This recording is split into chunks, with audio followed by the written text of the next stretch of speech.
તો નાણામંત્રી નિર્મલા સીતારમણે આજના બજેટમાં ભારતના પરંપરાગત કાપડ ઉદ્યોગને વૈશ્વિક સ્તરે સ્પર્ધાત્મક બનાવવા માટે અનેક મહત્વાકાંક્ષી યોજનાઓની જાહેરાત કરી છે.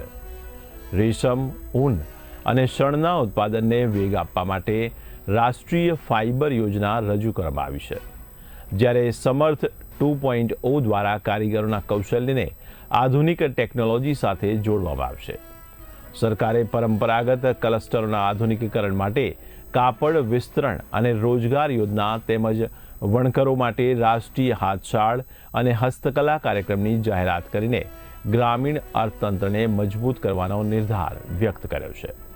આ ઉપરાંત પર્યાવરણને અનુકૂળ વસ્ત્રોના ઉત્પાદન માટે ટેક્સ ઇકો પહેલ અને મોટા પાયે રોજગારીનું સર્જન કરવા માટે દેશમાં મેગા ટેક્સટાઇલ પાર્ક સ્થાપિત કરવાનો પ્રસ્તાવ મૂકવામાં આવ્યો છે.